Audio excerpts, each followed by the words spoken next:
So John, so now we talked a lot about AI use cases. It sounds like it's really important to see what is the value added by AI. Do you think that's the most important thing in logistics today that we should worry about? I think people are worried about the custom clearance. They worry about how much is the value they claimed. I think that's not what customers care about. I mean, they care, but that is not the most important thing. There are three things that have higher priority in customs. The first is forced labor, and the second one is organized crime, and the third one is transshipment. So those three issues will ring a bell whenever something wrong. For others, I mean, even the values is a secondary. I see. That's very interesting. So for clearance, is there any other aspects that we need to understand is important? Is there anything AI can do there? So AI has a traceability. They can trace the product from beginning. And for the organized crime, they can relate it. All things when humans think not related.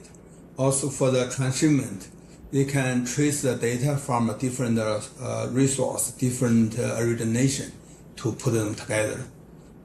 When people compare to human, we can only have a very limited source to compare where it's from, where it goes to, who it belongs to. So AI can help so much on this kind of questions. On the traceability, I see. So Yes. that's a Yes. really Yeah. important aspect. And so transparency and the traceability. Yeah. Well, thank you so much for this very insightful session. And to wrap up, do you have your opinion in the next few years how much we'll going to see how AI is going to change logistics and clearance, all of these different areas? In a few years, I don't know how long, maybe 3 years, 5 years, or even longer, the whole, use custom clearance as an example, I think 90% of the job will be done by AI. Wow.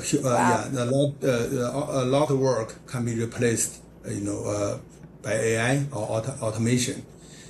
Because all of the data can be processed behind the scene. I think in the future, when you ship something from one country to another, you will see very few human interference, and everything is go to smoothly behind the scene, and the things will move much faster and much easier and save a lot of cost. I think that is the future that we can all imagine at this point. I think the rest is really how we're going to be able to implement these, right? So, well, thank you, John. Thank you so much for this session. I really appreciate your time, and I'm sure the audience will find it very interesting.